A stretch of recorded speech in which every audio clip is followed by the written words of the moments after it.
Mr. Silent Channel. Please don't skip the ads, at paki-like naman, share at subscribe mo na rin, salamat. Kabanata 361 Kabanata 360 Makati, ang ikalimang update ay ang pag-atake ng leader ng alyansa ng Rojamo, 8/10. Walang sino man ang nag-isip tungkol dito ng mabuti, ngunit nang banggitin ito ni Jing Zi, agad siyang nagkaroon ng epiphany. Saglit na nag-isip si Xiong San at sinabing, ang ibig sabihin ni President Jing ay totoo ang sinabi ni Zhang Zuhao at hindi gawa-gawa lamang. Ang prinsipe ng Jin ang nasa likod ng wine shop na ito. Si Zhao Wei, ang pinuno ng Departamento ng Pakikipanayam, ay bumalik na at idinagdag, talagang oo, lahat ay maaaring mag-isip tungkol dito, si Zhang Zuhao ay isang ordinaryong mamamayan lamang. Kung hindi niya kilala si Prinsipe Jin, paano siya maglalakas loob na magsabi ng masama tungkol sa kanya? Tumango si Jing Zi, oo, si Prinsipe Jin dapat ang nasa likod nito.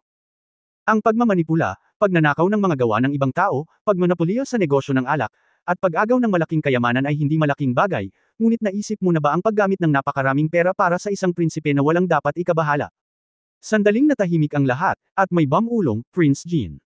Tumango si Jing Zi sa kanya ng may kasiyahan, ngunit sa parehong oras ay nagbabala, huwag mong sabihin ito ng basta-basta. Tumango ang lahat, at pagkatapos ay nagtanong, President Jing. Kung tutuusin, napakaraming tao ang nasasangkot, magsulat talaga tayo tungkol sa Crown Prince Jin, okay. Alam ng lahat na napakalakas ni King Jin kaya medyo nakaramdam sila ng takot. Bilang mga ministro, dapat nating tulungan ang kanyang kamahalan na lutisin ang kanyang mga problema. Gayunpaman, dahil tayo ay nasa mababang posisyon at may kaunting kapangyarihan, ang ating mga salita ay hindi gaanong mabigat, kaya't maaari na lamang nating isulat ang orihinal na mga salita ni Zhang Zuhao, at maaari nating bigyang diin ang mga ito ng ilang beses. Sabihin lamang na si Zhang Zuhao ay paulit-ulit na inuulit ang mga ito. Si Prinsipe Jin ang nasa likod nito, ngunit siya ang nag-utos sa ating Prinsipe Jin, at siya ang nag-utos sa pamamagitan ng ating Prinsipe Jin, at si Jin din ang gumawa niyan. Lahat. Matapos makinig ang lahat, saglit silang nag-isip, pinalakpakan ni Zhao Wei ang kanyang mga kamay at sinabing, President Jing, magandang ideya ito. Hindi natin kailangang makisali sa pakikibaka sa kapangyarihan ng imperial, at sa parehong oras maaari nating paalalahanan ang kanyang kamahalan na maging mapagbantay. Tumango rin ang iba. Ngumiti si Jing Zi at sinabi, tama. Sundin mo lang ang ideyang ito kapag nakabalik ka at bumuo muna ng outline. Titingnan ko ito pagbalik ko. Oo, Presidente Jing. Pagkasabi nun ay naunang bumalik ang grupo ng mga tao. Hindi sila sinundan ni Jing Zi para magulat pabalik sa club, ngunit naglakad sa direksyon ng pamilya Zhang. Nang mapadaan siya sa tindahan ng alak ng pamilya Zhang, nalaman niyang lumalakas ang negosyo ng wine shop kumpara sa nakaraang 2 araw. Ngunit ito ay naiintindihan. Hindi mataas ang output ng copycat winery ni Zhang Zuhao.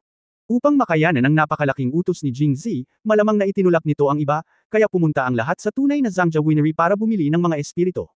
Sa labas ng pinto ng dating malamig na tindahan ng alak, paminsan-minsan ay nagsilabasan ang mga tao. Dahil alam niyang tiyak na wala sa mood si Zhang Zuoxian na mag-alaga ng wine shop kamakailan, ayaw pumasok ni Jing Zi at naghanda na pumunta sa bahay ni Zhang. Sa oras na ito, isang malakas na ingay ang biglang dumating mula sa tindahan ng alak. Maya-maya, galit na lumabas sa wine shop ang isang medyo may edad na lalaki na malaki ang tiyan. Kami Wen Xiangzhou ay bumibili ng iyong alak upang bigyan ka ng mukha, ngunit hindi mo pa rin ito ibebenta. Bakit hindi mo ito ibenta? Kung patuloy mong ginagawa ito, magsasara ka maya-maya. Shopkeeper Song, hindi talaga namin maibebenta, please come on. Sa oras na ito, isang lalaki ang lumabas sa tindahan ng alak. Nakita na siya ni Jing Zi noon. Siya ang pinagkakatiwalaang natagpuan ni Zhang Zuoxian noong panahong iyon. Ang kanyang pangalan ay tila Li Quan. Bigyan mo ako ng dahilan. Ito ang sinabi ng aming tindera. Hindi namin gagawin ang negosyo ni Wen Xiangzhou sa hinaharap. Mariing sabi ni Li Quan. Kinurot ng tindera na si Song ang kanyang baywang at napangisi matapos marinig ang kanyang sinabi. Nalungkot ba ang shopkeeper na si Zhang nang makita niya akong pumunta sa isa pang Zhangja Winery para bumili ng spirits? Pero hindi ba si Zhang Zuoxian, ang tindera ng Zhangja Winery na iyon, ang nakababatang kapatid ni Zhang Zuoxian? Iisa lang ang pamilya namin, so anong pinagkaiba? Si Li Quan ay nakatayo doon. Pagkatapos, mahina niyang sinabi, ninakaw niya ang aming espiritu sa paggawa ng teknolohiya at walang kinalaman sa aking Zhangja Winery. Ang sinumang makipagnegosyo sa kanya ay hindi tatanggapin ang aming winery sa hinaharap. Kanta-kanta medyo nagalit ang tindera sa kanginisyon. Labor and management come to buy spirits. That's the give you face. I didn't expect you to be so shameless. Pinuntahan ko sila para bumili ng spirits dahil mura lang sila. Kung hindi lang sila nag-take over sa isang malaking hindi may utos, at hindi ako bibili kahit magmakaawa ka. Sigaw ng tindero na si Song, at maraming tao sa kalye ang nagsidatingan para manood, at parang mas excited pa siya. Lahat, halika at makinig, ang Zhangja Liquor Shop sa tabi ng aming Wenxiangju ay talagang maganda. Ito ay nagbebenta ng parehong mga espiritu na mas mura kaysa sa kanila. Ang mga naglalakad ay nakinig at nag-usap tungkol dito, at ang ilan sa kanila ay bumili nito ng sabay-sabay. Naroon din ang mga tao mula sa dalawang bahay ng espiritu, tahimik na nag-uusap at nagbabahagi ng mga karanasan. Namula ang mukha ni Li Quan, at hinailan niya ang kanyang leeg at sinabi, "Mga ama at mga kababayan, huwag kayong makinig sa kanya.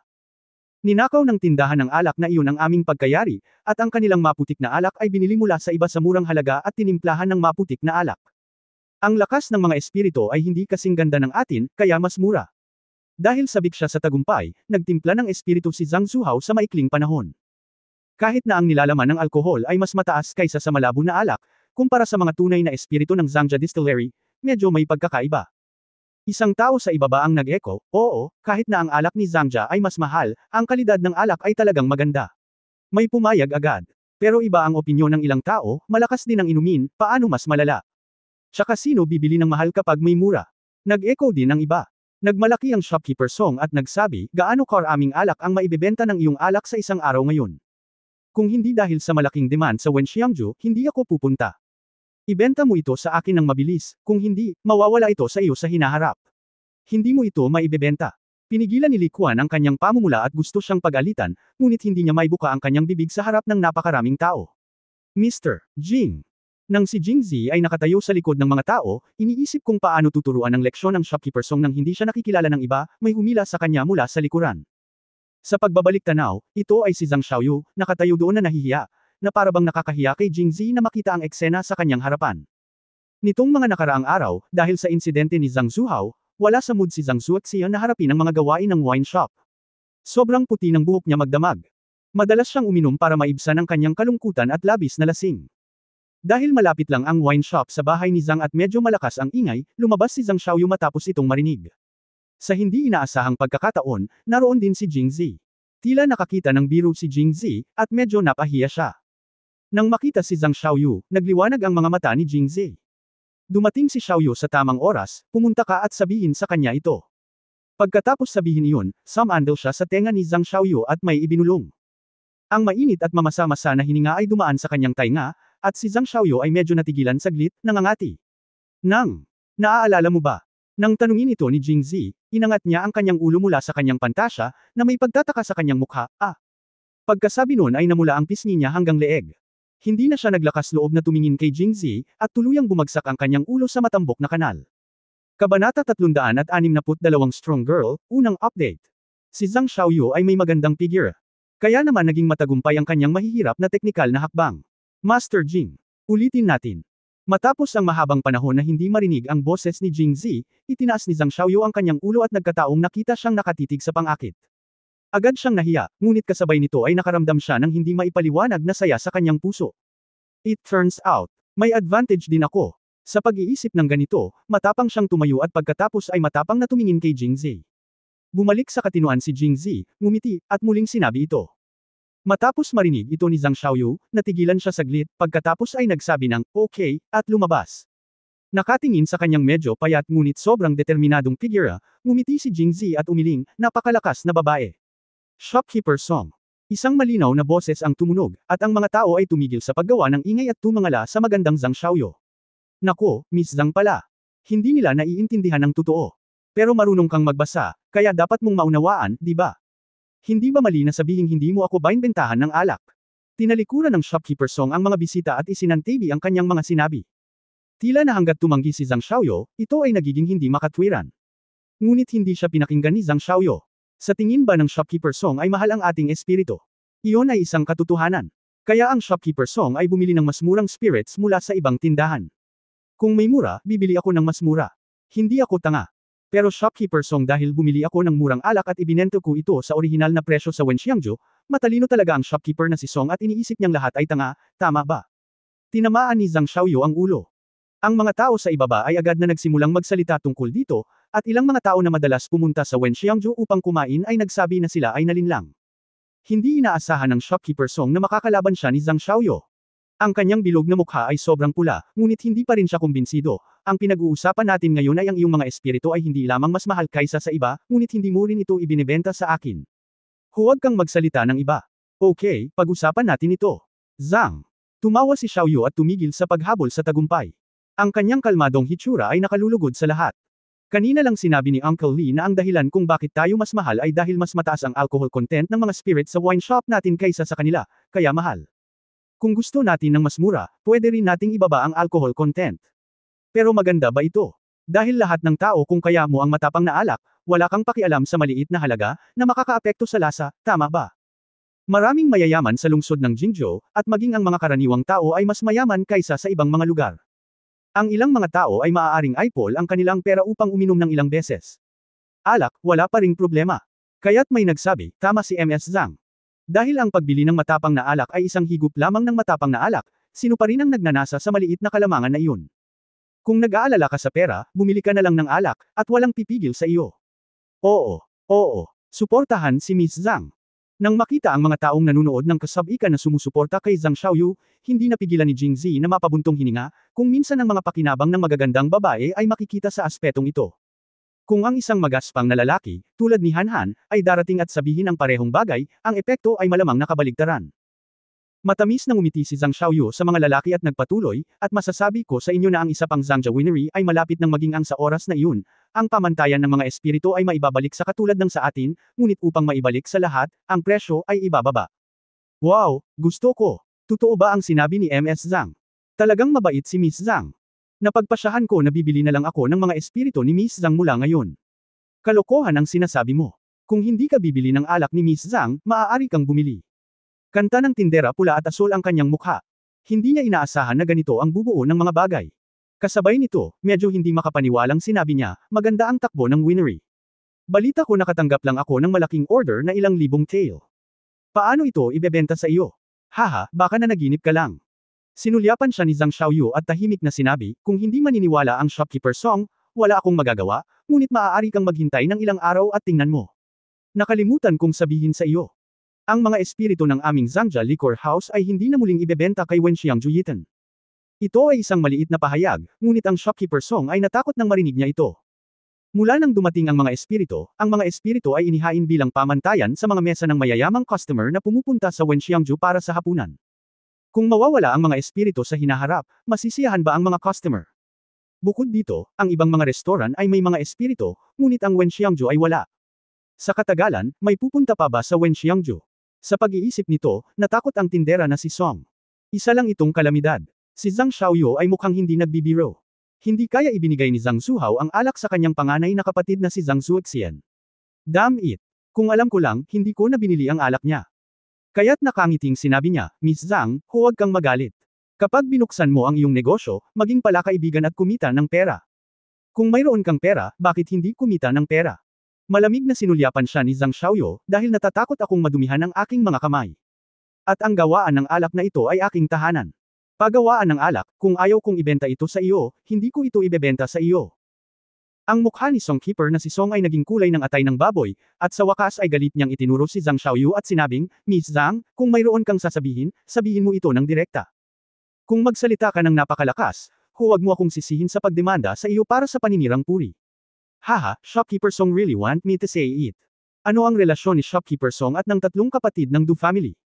Bakit niya ipinakilala ang tito ko sa kanila? Namula naman ang mukha ni Songkeeper na si Song nang marinig niya ito. Ikaw, paano mo nalaman? Kung ayaw mong malaman ng iba, ikaw na mismo ang gumawa. Gusto pa ba ng tinderang Song na ipagpatuloy ko ang pakikipag-usap? Nang matapos magsalita si Zhang Xiaoyu, may nagtanong na nagtataka, ang pamilyang Do na tinutukoy ni Miss Zhang ay, sino ang kapatid na ito? Ano ang kaugnayan sa Shopkeeper Song? Bakit natatakot ang Shopkeeper Song pagkatapos marinig ito?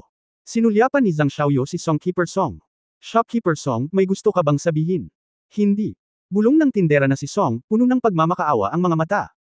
Kung gayon ay umalis na tayo. Huwag ka nang muling pumunta sa aming alak. Kung hindi, huwag mong sisihin ang batang babae sa pagiging bastos. Malamig na sabi ni Zhang Xiaoyu, at paulit-ulit na tumango ang tindera na si Song, na parang wala na siyang pakialam kung makakabili ba siya ng matapang na alak o makaamoy ng halimuyak. Posible bang magpatuloy sa pagpapatakbo sa hinaharap? Kung ikukumpara sa buhay, ano ang mga bagay na iyon? Dahil may kutob siya na dahil ng ahas si Zhang Xiaoyu na hayagang sabihin sa tatlong kapatid ng pamilya Do, tiyak na may nangyari sa kanila. Bukod dito, ang gawaan ng alak na pinatakbo ng napakahusay ni Zhang Zuhao ay biglang ibibigay kay Zhang Zuoxian. Natatakot ako na baka may mangyari din sa kanya. Kung may nangyari man sa kanila ay kasangkot siya o hindi, mahirap sabihin. Takot na takot si Song Kipersong kaya wala na siyang isip na magmalasakit sa kahit ano paman.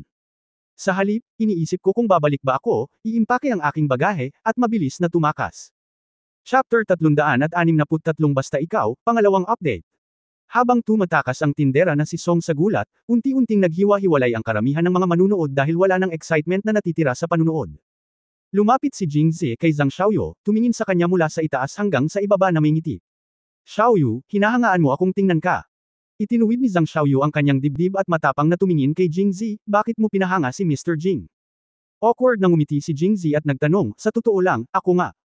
Hiniling ko lang sa iyo na sabihin sa kanya na ang iba pang Zhangja Winery ay naging atin na, para matakot siyang umalis. Hindi ko inaasahan na ganoon pala katulis ang iyong mga salita, at iniwan mo siyang tulala. Akala ko noon ay mahinang babae si Xiaoyu, hindi ko inaasahan na mayroon siyang ganoong katapangan sa kanya, kaya naman ako ay humanga sa kanya. Iniisip pa rin ni Zhang Xiaoyu ang kanyang mga salita ng tayo sa kanyang isip.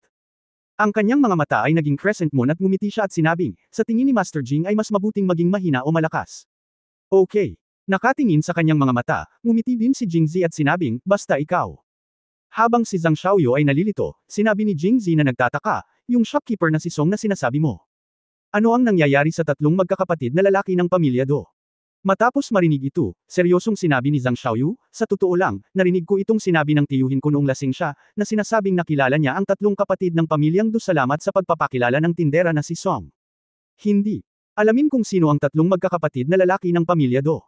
Ikinonekta ko lang ito matapos marinig na pinag-uusapan ni Mr. Jing ang tungkol sa kanyang tiyuhin, ngunit hindi ako sigurado kung ito ay talagang nauugnay sa kanta ng tindera. Sinubukan siya. Tumango si Zhang Xiaoyu, oo, hindi ko inaasahan na kamag-anak talaga siya ng tatlong kapatid ng pamilyang Do. Natakot ako nang marinig ko iyon. Mukhang malalim ang relasyon. Binigyan siya ni Jingzi ng malaking thumbs up. Gamit ang kanyang hinlalaki, pinuri niya ang galing. Nahihiyang ibinaba ni Zhang Xiaoyu ang kanyang ulo, na may bahagyang ngiti sa kanyang mukha. Then she added, actually, he deserves it. Kahit wala ang guidance niya, with his uncle's character, he would probably find a place to gambling alone. Ganito siya sa tanang buhay niya. Kung hindi niya ito tuturuan ng leksyon, hindi niya ito mababago. Ngunit itong shopkeeper Song ay hindi lamang bumibili ng mababang kalidad na espiritu ng kanyang tiyuhin, ngunit nagsasalita din ng masama tungkol sa aming tindahan ng alak. Hindi niya binanggit ang mababang alkohol na nilalaman ng espiritu ng kanyang tiyuhin. Ang sabi lang niya ay mura ang kanilang mga presyo, at hinihikayat pa niya ang maraming tindahan na ay boycott kami. Unless sobrang laki ng order sa tito ko at hindi nila kakayanin, hindi siya pupunta sa pwesto namin. Kaya't maaari ko ring ihinto ang pagpunta dito sa natitirang bahagi ng aking buhay.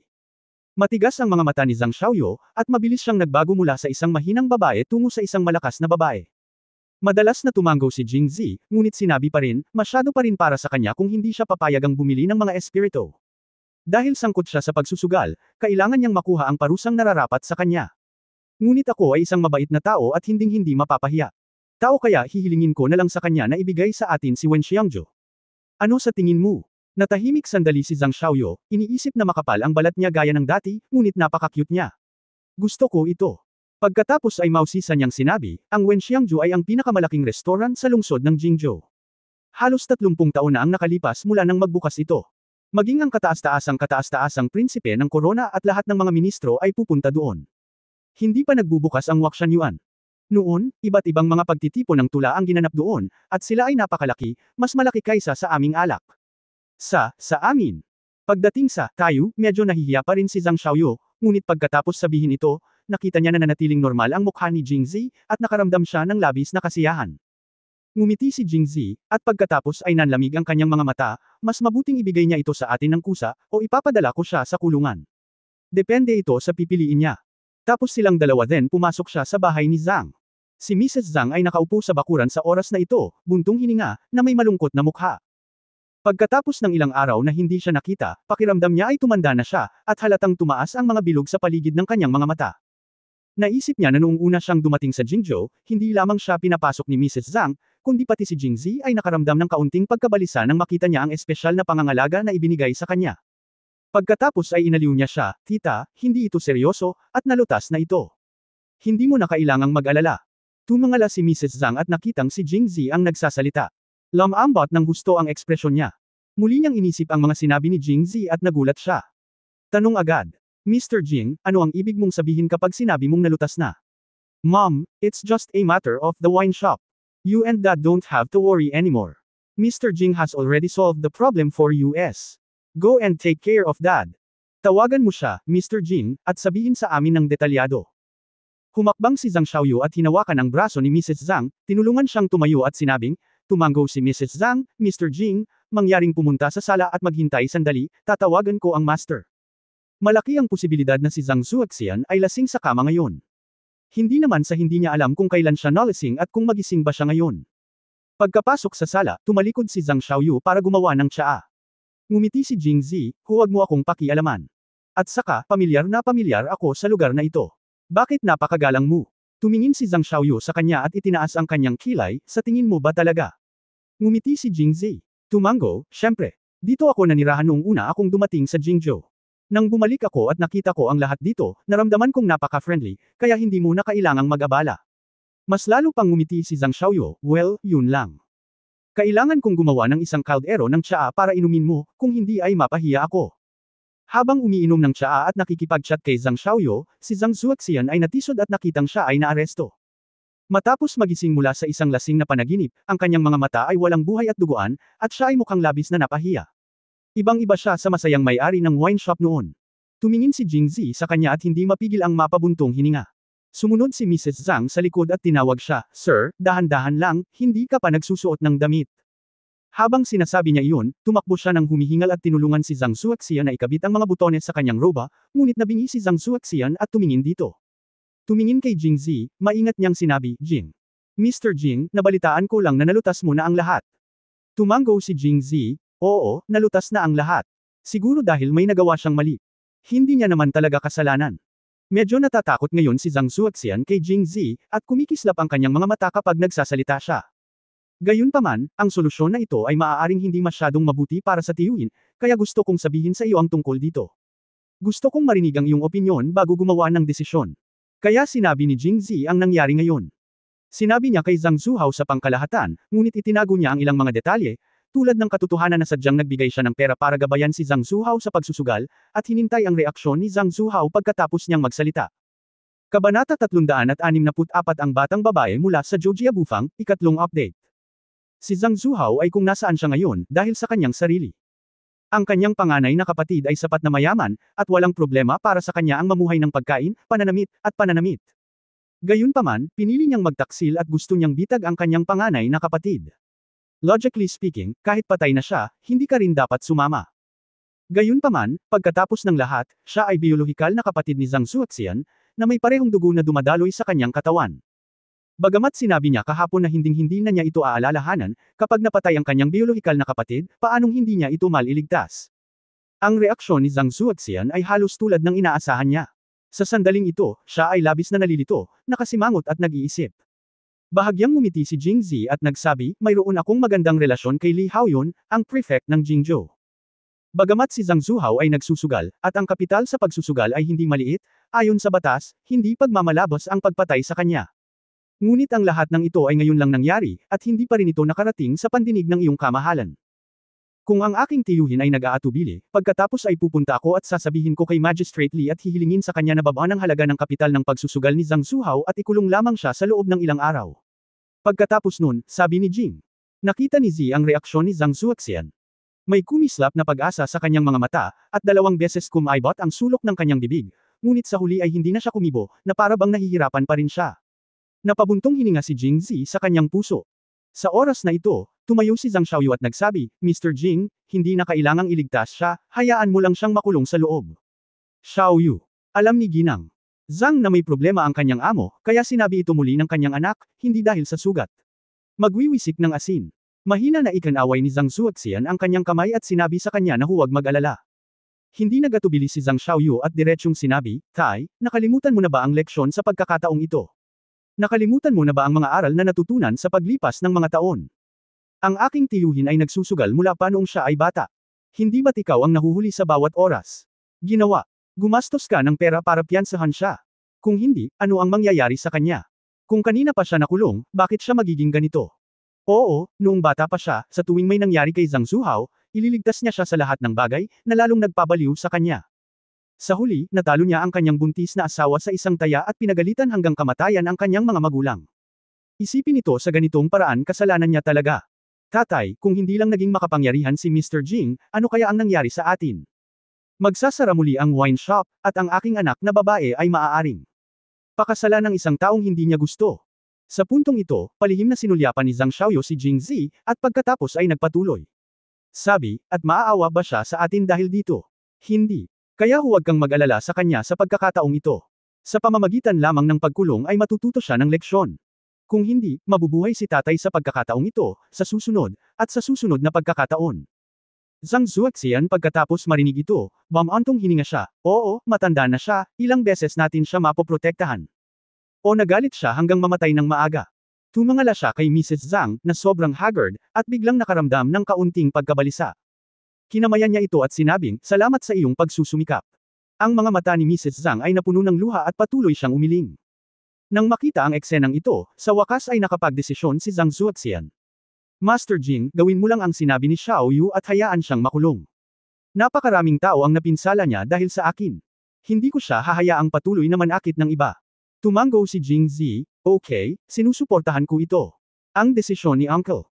Isinasaalang-alang na siya ay kapatid ng kanyang ama, makikipag-usap ako kay Magistrate Li nang naaangkop upang hindi siya masyadong magdusa sa bilangguan. Salamat, Mr. Jing. Magalang na tumayo si Zhang Zuoxian. Iniyuko niya ang kanyang mga kamay kay Jing Zi bilang isang paraan ng pasasalamat sa kanyang nakababatang kapatid na si Zhang Zuhao para sa kanyang pagkabigo. Ikanaway ni Jing Zi ang kanyang kamay at tumingin kay Zhang Zuoxian na may halong damdamin sa kanyang puso.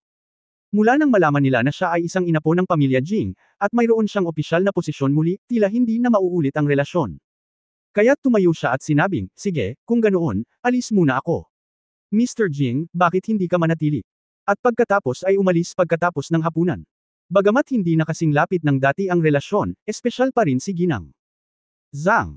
Naging optimistiko siya tungkol kay Jing Zi, at nang makita niyang aalis na siya, agad niya itong hiniling na manatili. Umiling si Jing Zi, maraming salamat po tita, pero may importante po akong gagawin, kaya hindi na po ako makapagtagal. Maghintay po tayo sa susunod. Kapag free ako sa susunod, pupunta ako dito specially. Matagal na po akong hindi nakakain ng pagkain niluto ni tita. Miss na kita. Okay, okay. Bagamat alam niyang maaaring ito ay isang magalang na komento, masaya pa ring sumagot si Ginang. Zhang at sinabi kay Zhang Xiaoyu, pumunta ka at puntahan mo si Mr. Jing. Okay, ma'am. Tapos nag-walk out silang dalawa. Sa oras na ito, lumubog na ang gabi, maliwanag ang buwan at kalat-kalat na ang mga bituin sa langit, at unti-unting dumami ang mga nagtitinda sa kalye. Mabagal na naglakad si Zhang Xiaoyu kasama si Jing Zi. Orihinal na hiniling ni Jing Zi sa kanya na bumalik, ngunit pinilit niyang paalisan siya at wala siyang pagpipilian kundi sumuko. Napakaranong naglakad si Han papunta sa harapan, determinadong hindi maging isang bumbilya. Tungkol naman sa sinabi sa kanya ni Luli nang umalis siya sa Mangshan bagamat naaalala pa niya ito, hindi niya talaga kinaya. Isuko na lang ang paggamot at hayaan ang batang pinuno ng nayon na umunlad ayon sa gusto niya. Pagkatapos ng lahat, sa kanyang opinyon, ang mga batang babae ay lahat ng mabuti. Naglalakad silang dalawa, biglang nagtanong si Zhang Xiaoyu, kung ngayon lang nagmakaawa ang tatay ko, hayaan mo muna akong umalis sa tiyuhin ko. Anong gagawin mo? Tuparin ko ang aking pangako at hihilingin. Mahistrado. Li na baguhin ang kanyang pag-amin at palayain siya pagkatapos lamang ng ilang araw. Tumayo si Zhang Xiaoyu at tumingin sa mga mata ni Jing Zi. Pagkatapos. Ano naman? Pagkatapos. Ngumiti si Jing Zi at tahimik na sinabi, marahil ay ibibigay ko ang lahat ng bahagi ng winery sa pamilya Zhang at hindi na babalik pa, di ba? Kung patuloy na magmatigas si Zhang Zuoxian, tiyak na muling magkakagulo si Zhang Zuhao. Sa susunod, hindi pupunasan ni Jing Zi ang kanyang puwitan para sa kanya. Sa bagay, hindi naman siya magandang babae. Pagkatapos pakinggan ito, kinuyam ni Zhang Xiaoyu ang kanyang maliliit na kamay sa mga kamao, at ang kanyang mga palad ay puno ng pawis. Nagpapasalamat pa rin siya sa kanyang puso. Buti na lang at nakapagdesisyon na siya para sa kanyang ama. Kung ngayon lang siya nag-alinlangan, baka wala na siyang kinalaman sa kanya. Iniisip ito, Zhang Xiaoyu pagkaraan ng ilang sandali, natakot ako.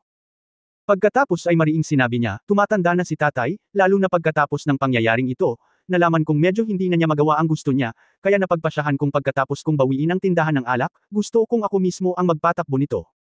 Pumunta ka dito. Negosyo. Tiningnan ni Jing Zi si Zhang Xiaoyu pataas at pababa, na parang hindi siya naniniwala. Bakit, hindi ka naniniwala? Hindi naman sa hindi ako naniniwala, pero sa tingin ko ikaw, isang babae, ay kayang magpatakbo ng ganoong kalaking tindahan ng alak sa publiko. Ano ang problema ng babae? Babae si General Jinghong, at babae rin si Zhou Shiren, pero ang gaganda nilang lahat. At saka, hindi mo na kailangan pang pumunta sa publiko para magpatakbo ng wine shop. Maraming tumutulong sa akin, kaya tumutok na lang ako sa pangkalahatang sitwasyon. Ngumiti si Jingzi, yan ang sinasabi ko, pero iba ang pagnenegosyo sa ibang bagay. Iba, hindi madali para sa mga babae. Kampi ka sa mga babae. Nagpout si Zhang Xiaoyu at sinabing hindi nasisiyahan, alam mo ba na ang Juji Cloth Shop sa Roshao ay pinamamahalaan ng isang batang babae? Si Ang Guo ang pinakamalaki. Gusto kong maging katulad niya. Kabanata 365, ika-4 na update. Ang pamagat ay sapilitang tinanggal. Dapat mong malaman kung ano ang nangyari. Sa pagtingin sa kumpiyansa na hitsura ni Zhang Xiaoyu, ngumiti si Jingzi at hinawakan ang kanyang ulo. Si Zhang Xiaoyu, tulad ng isang mabuting sanggol, ay medyo natakot gumalaw. Binawi niya ang kanyang kamay at nakangiting sinabi, dahil gusto mong gawin ito, natural na susuportahan kita, ngunit sa palagay ko ito ay magiging napakahirap at mahirap para sa iyo. Kung pagod ka, huminto ka lang. Hindi ako natatakot na mapagod. Matigas na itinaas ni Zhang Xiaoyu ang kanyang ulo. Sige, suportado kita. Pumayag naman si Jingzi matapos isipin ang kanyang gawi sa labas ng wine shop kanina, na tila isang malakas na babae. Pagkatapos marinig ito, naging masaya si Zhang Xiaoyu at seryosong nagsabi, sinabi mo sa aking ama noon na ang kalahati ng Zhangja Winery ay sa iyo, kaya ngayon ay may 2 Zhangja Winery, at maaaring may pangatlo sa hinaharap. Mas maraming pamilya, kaya nagpasya akong baguhin ang ratio na ito. Matapos marinig mula sa maraming pamilya, hinangaan ni Jingzi ang ambisyon ni Zhang Xiaoyu. Gayunpaman, siya ay nagnanais na palawakin, kaya walang problema sa pagbabawas ng kanyang proporsyon. Kung tutusin, kadalasan ay hindi siya sumasali sa negosyo at maaari lamang umupo sa lupa at mangolekta ng pera. Ngunit ang mga salita ni Zhang Xiaoyu ay lampas sa kanyang inaasahan. Kahit gaano karaming mga gawaan ng alak ng Zhangja ang mabuksan sa hinaharap, ang ratio ng bahagi natin ay maaayos. Bibigyan kita ng 2, 8, o bibigyan kita ng 9. Saglit na natigilan si Jingzi, at pagkatapos ay gulat na sinabi, ikaw. Itanong mo ba nagpakasal ka na ba sa iyong ama? Pumapayag ba siya? Hindi ko kailangan. Kanyang pagpayag. Dahil pumayag ako, naniniwala akong papayag siya. Ano ang pakiramdam ng agad na tumalikod sa iba? Ngunit tumanggi pa rin siya, hindi, sobra na. Kahit 50-50 ay sobra na para sa akin. Ngayon ay pinalaki mo na ako ng gusto, at gusto mong magbukas ng isang tindahan ng alak sa ibang mga lugar sa hinaharap. Magkano ang kailangan kong ibigay sa iyo ng libre? Pera. Hindi ako natatakot na makuha mo ito ng walang kabuluhan, ngunit natatakot ako na hindi mo ito makuha. The more you take, the better, para hindi ka matakot tumakas. Ito ang totoong iniisip ni Zhang Xiaoyu, ngunit nahihiya siyang sabihin ito ng malakas, kaya sinabi niya, sa totoo lang, hindi marami. Kung hindi dahil sa iyo, ang aming Zhangja Winery ay matagal nang nawala. Kung hindi ka kumilos sa pagkakataong ito, ang aming winery ay wala na rin. Hindi banggitin ang pagdaragdag ng isa pang lugar. Sa aking palagay, dapat sa iyo ang gawaan ng alak na ito, nagtatrabaho lang kami para sa iyo, at lubos akong masisiyahan kung mabibigyan mo kami ng kaunting bahagi. Sinuri ni Zhang Xiaoyu. Tumango lang si Jingzi, pero ayaw pa ring pumayag. Palagi kong naramdaman na ito ay labis na kalamangan. Pinag-isipan ko ito, at pagkatapos ay sinabi ko, hindi ko gusto ang 28 o 19 na binanggit mo. Kung gayon, ano ang gusto mo? Seryoso niyang sinabi, kung hahayaan mo akong pumili, 69 ang pipiliin ko. 69.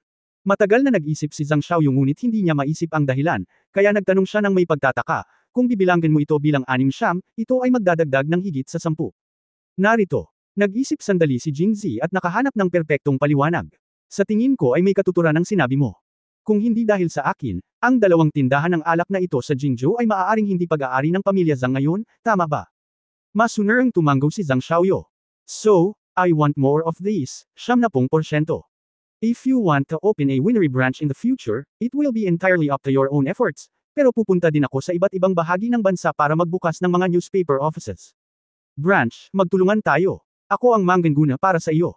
I'll promote it for you after you go. I'll take 60% of it, okay. Napakaganda ng mungkahi ni Jingzi kaya't naningkit ang mga mata ni Zhang Xiaoyu matapos itong marinig. Yaoya, nakakatuwang makontak siya hindi lang sa Jingzhou, kundi pati na rin sa ibang lugar sa Angguo. Mas mabuti kung maaari tayong magkaroon ng mas malapit na koneksyon sa kanya sa ilang mga lugar. Okay, makikinig ako sa iyo, gusto ko rin si Liu Ju. Tuwang-tuwa si Zhang Xiaoyu. Well, sana lagi mong gusto si Liu Ju. Sabi ni Jingzi pagkatapos tingnan ang kanyang manipis na pulang cherry na bibig. Oo, palagi ko itong gusto. Tumango si Jingzi at sinabing, okay, huwag mo akong paalisan. Babawiin kita. Medyo malayo na pala ang nilakad nilang dalawa. Madilim ang langit, kaya walang choice si Jingzi kundi pabalaykan siya. Pagkatapos ipadala si Zhang Xiaoyu sa kanyang pintuan, sinabi ni Jingzi, nga pala, dahil gusto mong magpatakbo ng isang tindahan ng alak, pagkatapos ay gawin mo ito. Kung makatagpo ka ng anumang kahirapan, lumapit ka lang sa akin. Lalo na kung may mga ngahas na manggulo, gagawin ko ito para sa iyo. Sinaktan mo siya. Hindi kumibo si Zhang Xiaoyu at masunerang tumango. Nagkataon na mayroon akong maraming mga ideya sa marketing. Huli na ngayon. Kapag may oras ako sa hinaharap, pupunta ako ng madalas upang kausapin ka. Okay. Mas madalas ka bang pumunta dito sa hinaharap? Medyo nasa sabik si Zhang Xiaoyu. Bigla niyang naramdaman na ang kanyang tiyuhin, na nakakulong, ay gumawa ng maraming masasamang bagay sa unang kalahati ng kanyang buhay, ngunit sa wakas ay nakagawa siya ng isang magandang bagay at muling pinagtagpo silang dalawa, na medyo malayo sa isa't isa. Okay, then aalis na ako. Ipapaalas na naman kita. Huwag muna akong paalisan, kung hindi ay kailangan kitang pabalaykan mamaya. Hindi rin ako babalik mamayang gabi. Sa bahay mo na lang ako titira. Kinagat ni Zhang Xiaoyu ang kanyang mga labi, iniisip ito. Sinabi niyang, okay, ngunit nakita niyang may gagawin talaga siya, kaya kumaway siya sa kanya at pinanood siyang umalis.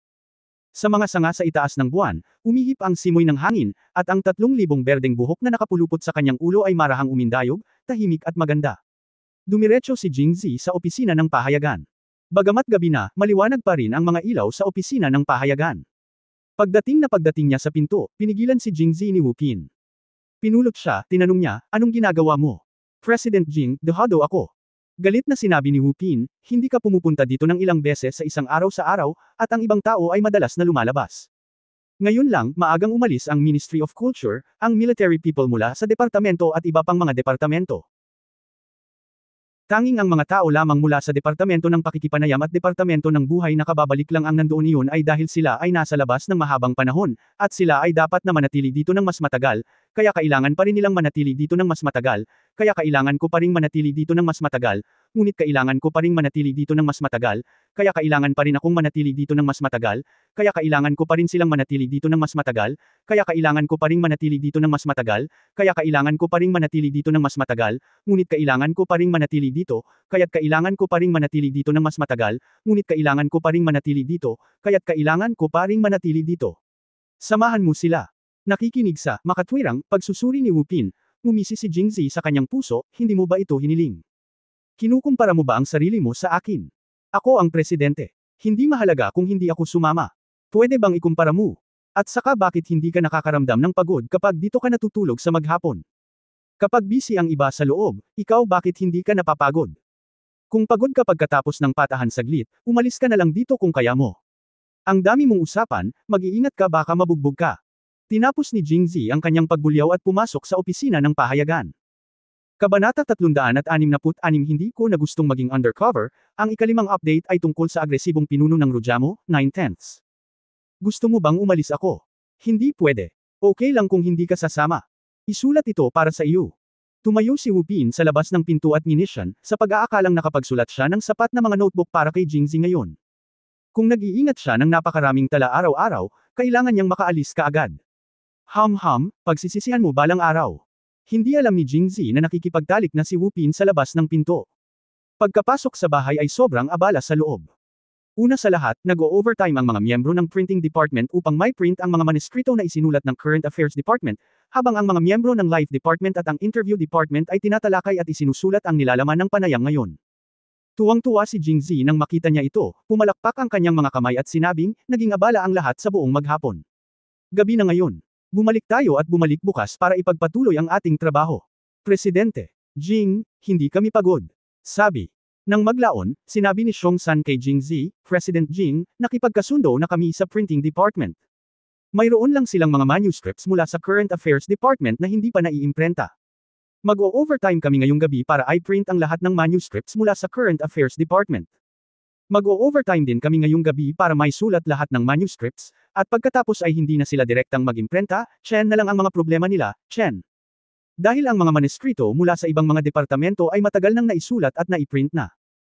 Kahit na ang ministry ng kasalukuyang ugnayan ay may natitirang pag-imprenta, kaya nakaramdam ng matinding pressure si Xiongsan, at ayaw niyang mamuhay ng labi sa likod ng tribo. Kinailangan niyang magtulungan sa pagsulat ng manuskrito ngayong gabi.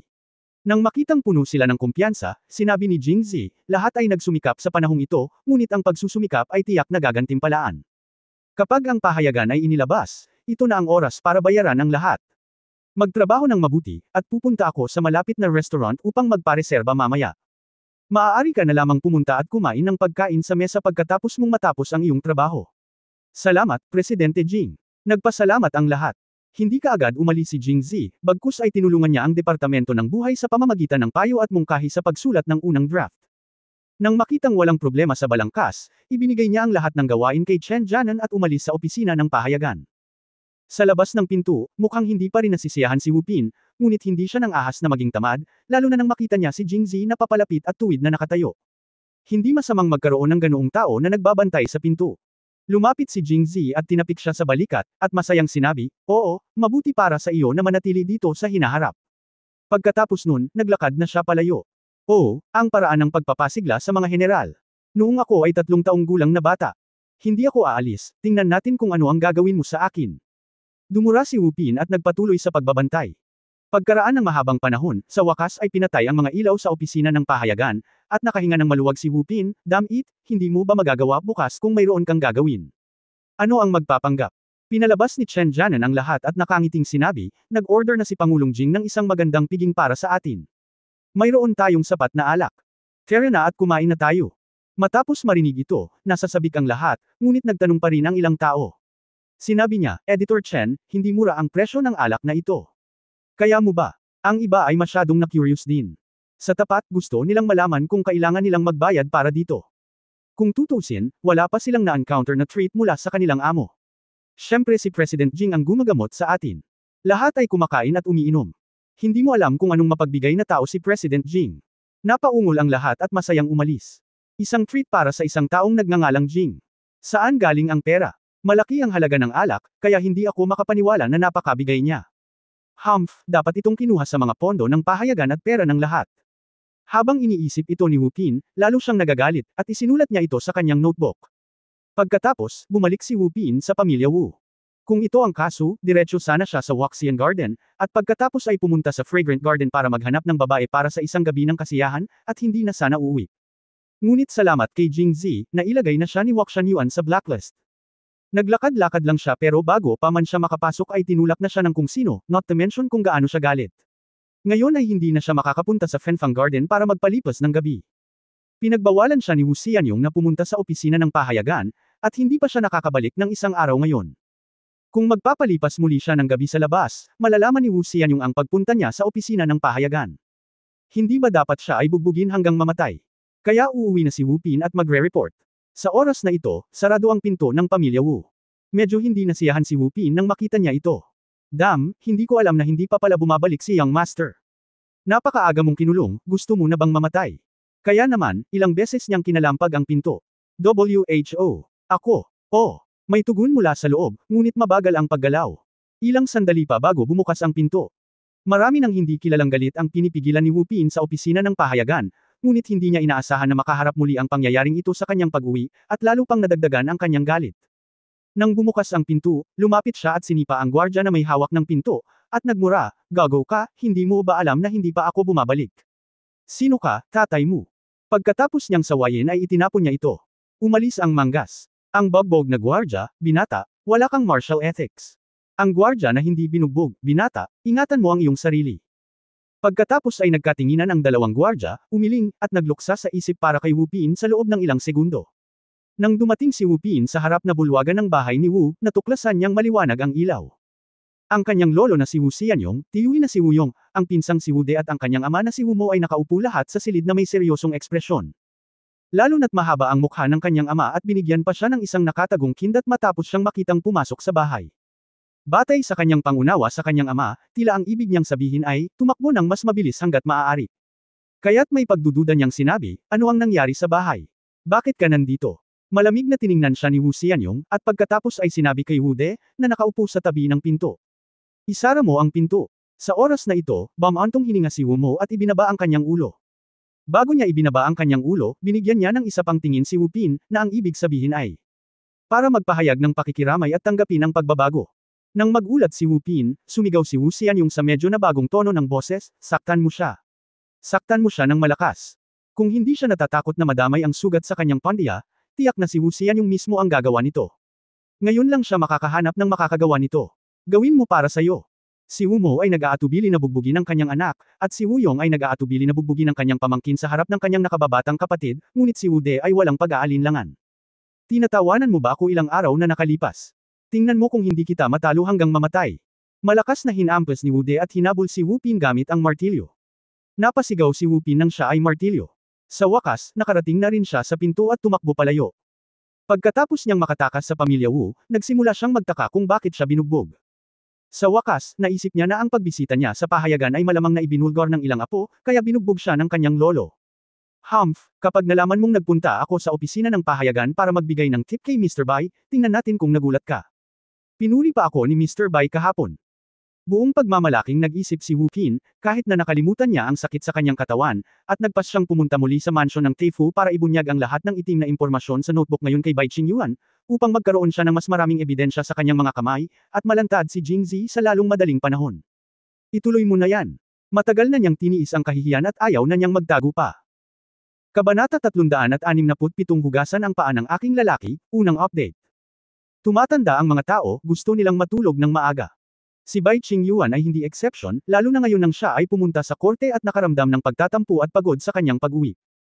Bagamat alam niyang hindi totoo ang sinabi ni Jingzi, nang maisip niya ang sinabi nito tungkol sa pagkukunwari sa kanya ng asawa ni Lao Bai, hindi pa rin siya comfortable sa kanyang dibdib, kaya nagalit siya kay Mrs. Bai at natulog ng maaga. Pagkatapos niyang umikot, sa wakas ay nakatulog siya. Sa oras na ito, may malakas na katok sa pinto sa labas, at si Bai Qingyuan ay natakot at diretsyong umupo. Sino ang nasa labas? Mabilis na sumagot ang katulong, Guru, ito ang pangalawang batang Panginoon ng pamilyang Wu na narito. Sinabi namin sa kanya na ang Panginoon ay natulog na, ngunit sinabi pa rin niya na may apurahang bagay. Wu Qin. Natapos na ang mga ngipin ni Bai Qingyuan. Halos nguyain ko ito at bumaba sa kama. Hintayin mo akong lumabas. Nagsuot lang ng damit si Bai Qingyuan at naglakad papunta sa gate.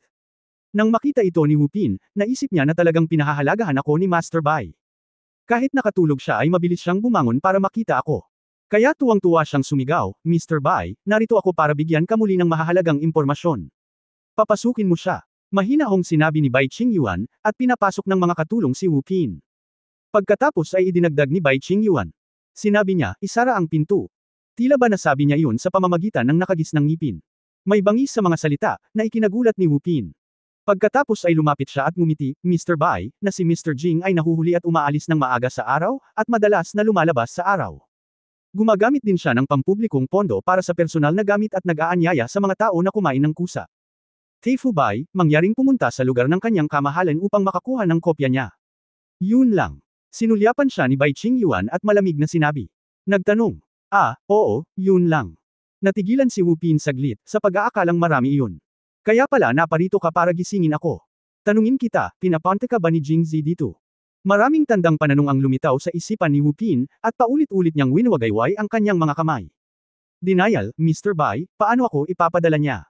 Malaki ang sama ng loob ko sa kanya, at gusto ko siyang turuan ng leksyon tulad mo. Utot ka. Punong-puno ng pakulo si Jing, paulit-ulit ko itong pinag-isipan. Pakiramdam ko ay itinayo mo ako. Sinadya mo sigurong i-disgust ako. Napabuntong hininga si Bai Qingyuan at direktang tinawag ang mga katulong. Saktan mo ako. Kaagad pagkatapos, umalangaw sa looban ng mansyon ng Teifu ang malungkot na paghingi ng tulong at awa ni Wu Pin. Ang pambubugbog ay tumagal ng halos kapat ng isang oras. Nang umakyat si Wu Pin sa bahay ng Teifu, hindi na siya tao. Kung alam ko, baka nabugbog din ako sa bahay. Sino ang makakatagal sa dalawang magkasunod na palo? Nang nahihirapan siyang naglakad pabalik sa bahay ni Wu, naisip niya na ang ganitong kaunos-lunos na sitwasyon ay tiyak na makakaakit ng simpatiya mula sa kanyang pamilya. Pero, nagkamali siya. Dumating ang ikatlong pagkain gaya ng ipinangako, at bumagsak ang pananaw ni Wu Pin sa buhay. Pakiramdam niya ay hindi na siya muling magmamahal. Ngunit lumabas si Jingzi sa opisina ng pahayagan upang tuparin ang kanyang pangako, nakakita ng magandang restaurant sa malapit, at nagpareserba muna sa opisina ng pahayagan. Pagkatapos maupo sa isang mesa, kumain ng buong-buo sina Hanhan at Hanhan, at hiniling kay Hanhan na pumunta sa opisina ng pahayagan at sabihin kay Chen Jianan at sa iba ang address, habang naglalakad siya pabalik ng mag-isa. Matapos makilala si Zhou Xining sa araw, natural na pagmamay-ari ito ng may-ari ng hardin sa gabi. Biglang naramdaman ni Jingzi na isa siyang mabuting tao. Sa gabi, ang Waxian Garden ay abala sa mga tao. Hindi nagtagal pagkatapos na pumasok si Jingzi sa bulwagan, lumitaw si Bai Lu at mapaglarong sumigaw, narito si Master Jing. Nandito siya. Gusto mo bang umakyat sa itaas o sa likod bahay? Laging nararamdaman ni Jingzi na ang batang babae na ito ang hitsura sa mga mata ni Pai ay napakakakaiba. You should be busy, mag-isa akong mamasyal sa likod bahay. Paano kung pupunta ako at sabihin sa may-ari ng hardin? Pagkatapos sabihin iyon, kinagat niya ang kanyang labi, sa totoo lang. Hanggat nagsasalita si Mr. Jing, maaari kong ihinto ang pagiging abala. Maaari ka ring maging sobrang abala. Naramdaman ni Jingzi na naiintindihan niya ang unang salitang, abala, ngunit ang pangalawang salitang, abala, ay nagparamdam sa kanya na hindi niya naiintindihan, o sa madaling salita, hindi siya nang ahas na intindihin.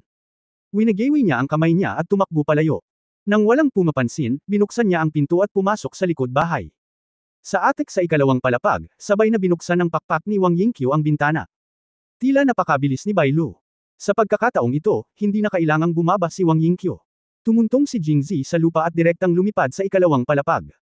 Kung ikukumpara sa huling pagkakataon na hinawakan niya si Wang Yingqiu, mas gamaan ang pakiramdam ni Jingzi sa pagkakataong ito. Matapos makapasok sa bahay, kumilos si Wang Yingqiu na parang isang matapat at banal na babae. Tinulungan niya si Jingzi na tanggalin ang manipis na linang at isabit ito. Ibinaba niya ang kanyang kilay at ipinakita ang kanyang pagiging malambing. Kakatapos mo lang ba sa trabaho mo? Well, kagagaling ko lang sa newspaper office. Kumain ka na ba?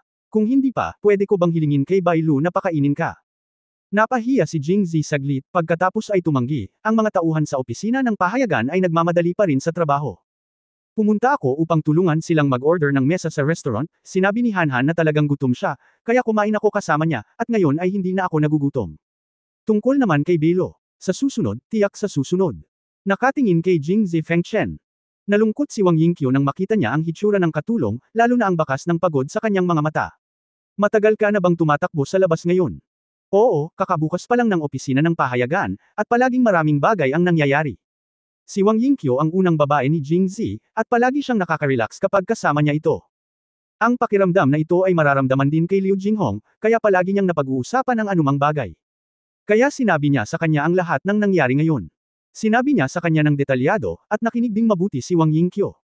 Nagtatanong siya paminsan-minsan, at sasabihin sa kanya kung ano ang nararamdaman niyang hindi nararapat o mapanganib. Ang ganitong uri ng mainit at maayos na pakiramdam ay napakasarap. Habang nagsasalita siya, tinakpan ni Jingzi ang kanyang bibig at humikab. Inaantok ka na ba?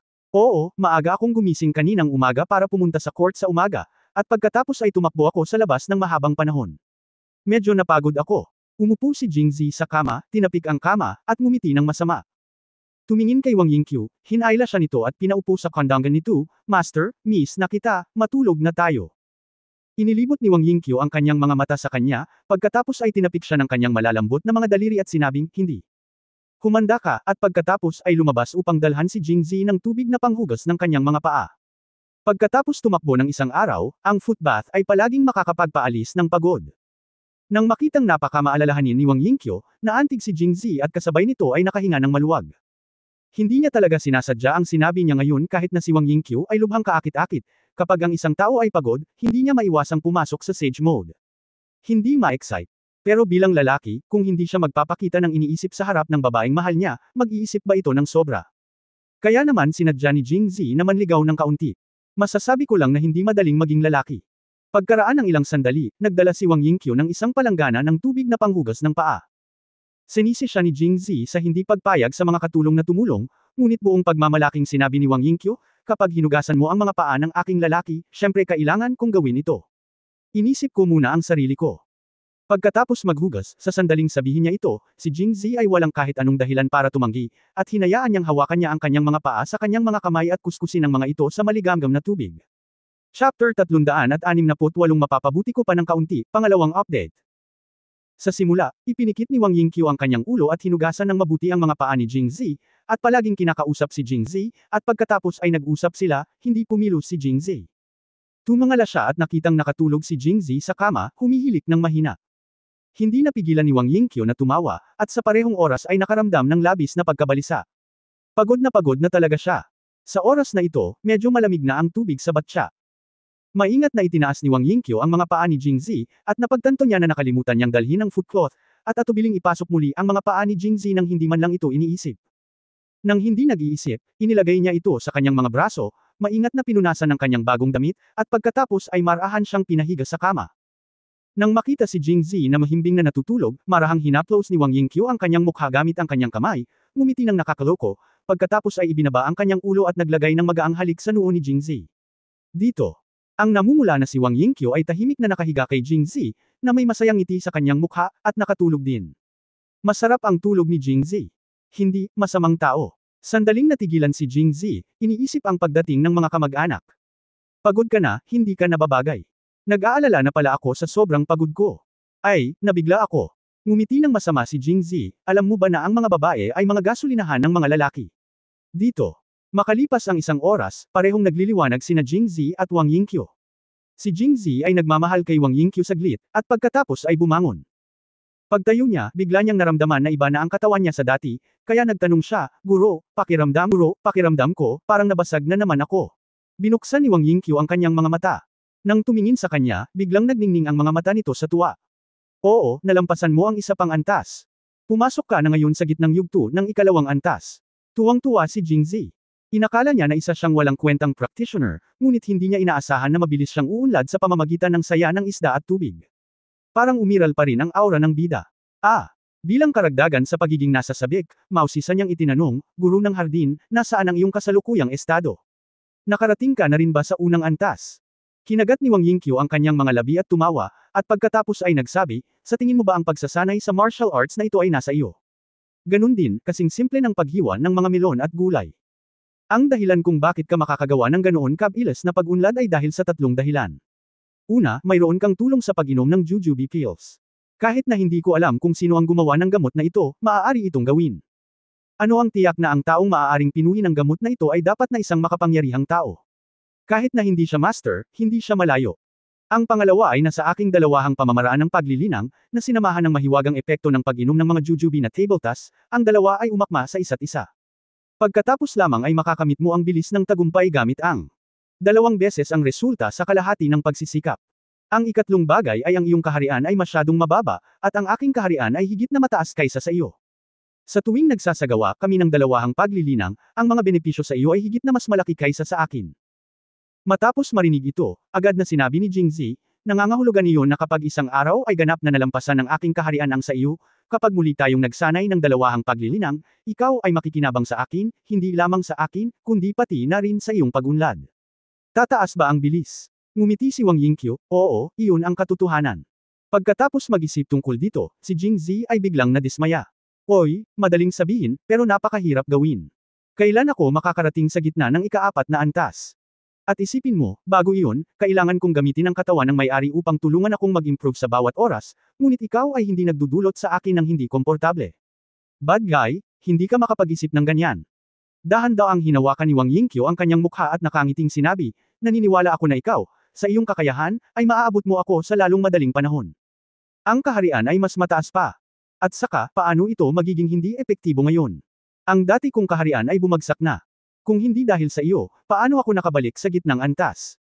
Ang mga epektong ito ay nagpaparamdam sa akin ng napaka-komportable. Pagkatapos sabihin ito, si Wang Yingqiu, na isang babae sa mahabang panahon at binuo ni Jingzi upang maunawaan ang maraming poster na hindi pa niya narinig o nakita noon, ay tahimik na ibinaba ang kanyang ulo. Puno ng pulang ulap ang mukha. Ngunit tila narinig ni Jingzi ang pinakamahusay na mga salita ng pag-ibig, at bahagyang kamandat ang kanyang puso. Muli niya itong niyakap at nakangiting sinabi, Guro, sa palagay ko mapapabuti ko pa ng kaunti. Nabigo si Jingzi sa huli. Tinanggihan ni Wang Yingqiu ang kanyang panunukso sa kadahilanang, hindi maaaring madalas ang double cultivation, at dahil malinaw na, hindi na siya pinilit ni Jingzi, ngunit binyantaan pa rin siya ng masasakit na salita at sinabihan siyang maghintay. Ngumiti lang si Wang Yingqiu ng nakakaloko, baka gusto rin niyang maghintay. Pagkatapos, nag-isip si Jingzi ng isa pang tanong. Garden Master, sabi mo masasabi mo kung saang lupain ako naruroon, ngunit hindi ko masabi ang sa iyo, dahil ba ang aking kaharian ay mas mahina kaysa sa iyo? Unang tumanggaw si Wang Yingqiu, at pagkatapos ay umiling. Oo, pero hindi. Nakikita ko ang iyong kaharian dahil mas mataas ako kaysa sa iyo, ngunit hindi mo makikita ang akin, hindi lang dahil dito. Sa katunayan, hanggat ang mga taong may matataas na kaharian ay hindi sinasadyang itago ang kanilang lakas, kung gayon, kahit ang mga taong may mababang lakas ay makikita pa rin ang kanilang kaharian. Pagkatapos ay nagbago ang paksa, ngunit, nalalapat lamang ito sa mga taong nasa itaas ng ika-4 na kaharian. Hindi mo makikita ang kaharian ng ibang tao. Biglang natauhan si Jingzi, hindi nakakapagtakang hindi niya makita ang kaharian ng ibang tao, at hindi rin nakita ni Hanhan ang mga pagbabago sa kanyang kaharian, dahil lang nasa tuktok lang ng ikatlong antas si Hanhan, at may pader pa rin sa pagitan niya at ng ika-4 na antas. Nako, ang kawawang Hanhan ay hindi isang babae, kung hindi, maaari niyang isakripisyo ang sarili, samantalahin siya ng isang beses, at hayaan siyang makalusot. Curious na tanong ni Wang Yingqiu, bakit mo biglang itinanong ang tanong na ito? Kaninong kaharian ang gusto mong makita?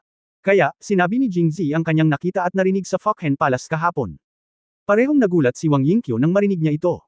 Ayon sa sinabi mo, malamang na sinadya niyang itago ang kanyang lakas.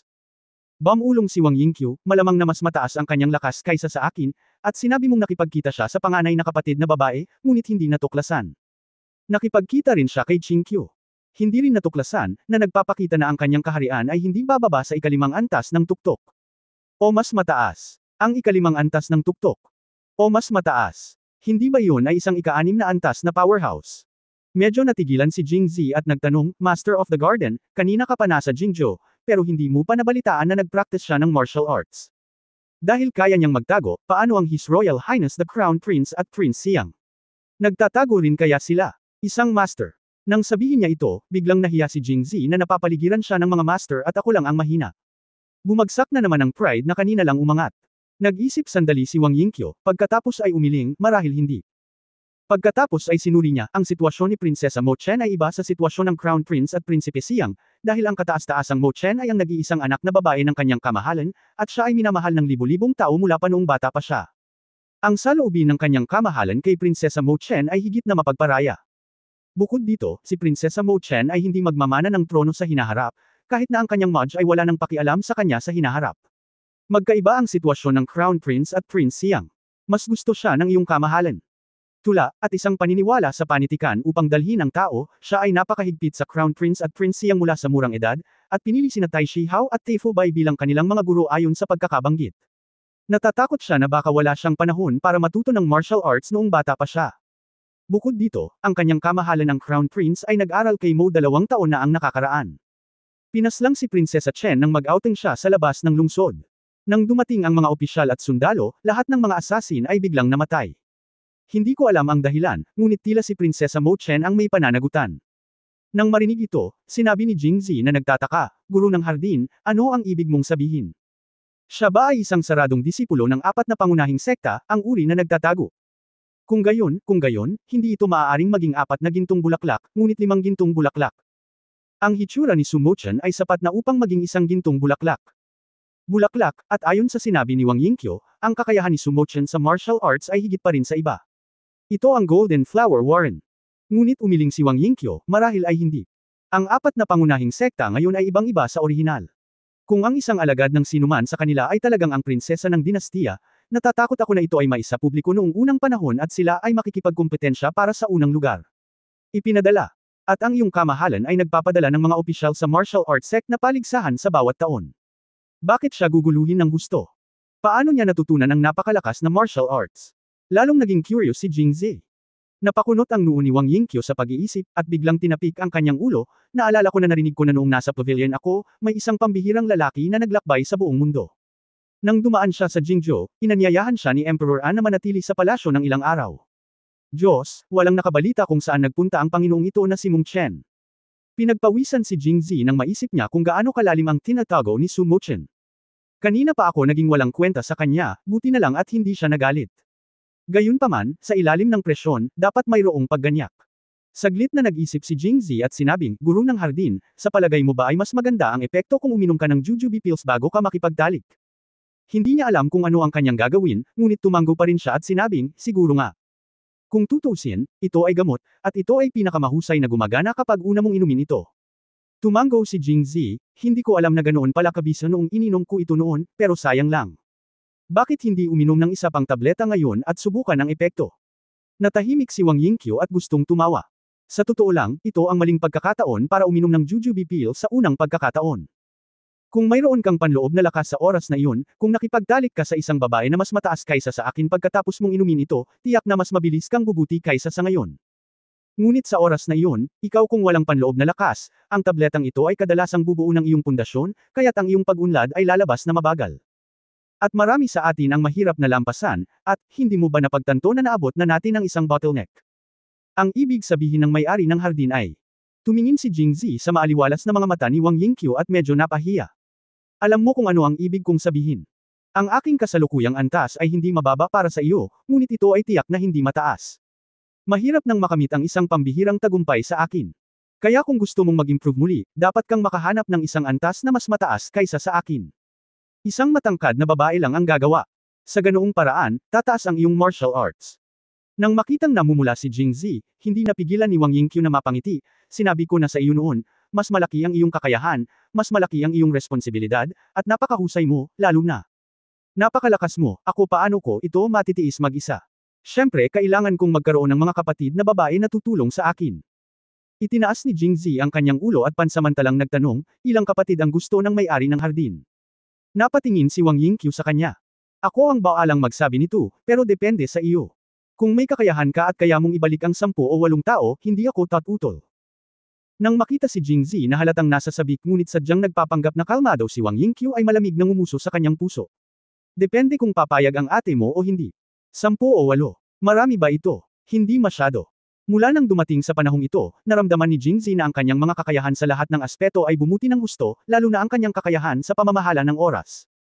As long as he managed it well enough, 10 o 8 ay siguradong hindi masyadong marami. Gayunpaman, ang mga mata ni Wang Yingqiu ay tila hindi kasing pala kaibigan ng kanyang tono, kaya't pinigilan ni Jingzi ang kanyang tonanibik at sinabi sa malalim na boses, huwag mong sabihin iyon, may-ari ng hardin. Sa katunayan, minsan nararamdaman ko na ang pagkakaroon ng may-ari ng hardin ang aking pinakamalaking kaligayahan. Ano? Talaga? Ang mga mata ni Wang Yingqiu ay naging crescent moon. Natural yan. Madaya ko ba ang may-ari ng hardin? Okay, pagkatapos ay seseryosohin ko ito. Pagkatapos sabihin iyon, kinurot ni Wang Yingqiu ang kanyang baywang, dahil ako lang ang kailangan mo, kaya huwag ka nang mag-isip pa ng kung ano-ano. Hindi ko kaya. Nakatingin kay Jingzi na parang nakaupo sa wax, humagalpak ng tawa si Wang Yingqiu, at pagkatapos ay sinabing, tingnan mo, binibiro lang kita. At saka, marami kang kapatid na babae. Hindi ba ako nangangahas na sumang-ayon?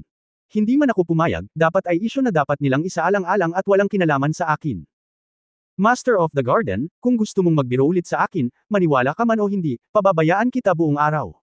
Hindi ka na makabangon. Ikaw, ang lakas ng loob mo. Si Wang Yingqiu ay halatang hindi kumbinsido sa pananakot ni Jingzi. Pagkatapos niyang magsalita, ngumiti ng pilyo si Jingzi, huwag maniwala. Tapos gusto mo subukan ko. Nga pala, di ba sabi ko sa'yo, kung susubukan mo ito, makakabangon ka pa ba? Ngayon, talagang natakot si Wang Yingqiu. Dahil matagal na niyang sinusundan si Jingzi, bagamat hindi pa siya ganap na na-develop, marami na siyang na-develop. Hindi na siya ang inosente na si Wang Yingqiu na dating siya. Alam na alam niya. Dumura siya na may pulang mukha, isinumpoang, masamang tao, at hindi na naglakas loob na magsalita pa. Ngumiti si Jingzi ng mas matapang. Pagkaraan ng ilang sandali, seryosong sinabi ni Wang Yingqiu, totoo ang sinabi ko sa iyo. Lalong magiging prominent ang iyong katayuan sa hinaharap, at lalala ang mga panganib. Halimbawa, kung gusto mong pumunta sa Jingxi sa ilang sandali, hindi ka dapat magsalita ng walang kaparirikon. Kung tutuusin, napakaraming malalakas na tao doon, at magiging napakahirap kung magdulot ka ng malaking gulo. Kaya, dapat mong samantalahin ang oras upang maging mas malakas. Nga pala, hindi ba kayo nagkasundo ng panglima mong kapatid? Ang pangalawang Jujube Pill, mas mabuting dalhin mo ito sa kanya, ang iyong kaharian ay bubuti ng husto. Tuwang-tuwa pa rin si Jingzi nang marinig niyang inuutusan siya ni Wang Yingqiu na patayin ang ikalimang kapatid na si Liu Jinghong. Sumunod, nagtanong si Wang Yingqiu, ilang Jujube Pills ang natitira? Dapat may 5 pa, di ba? Saglit na nag-isip si Jingzi, pagkatapos ay hinukay ang kanyang mga damit, at sinabi habang binabawi niya ito, kung ikukumpara ito ay epektibo, 5 pildores ay sapat na.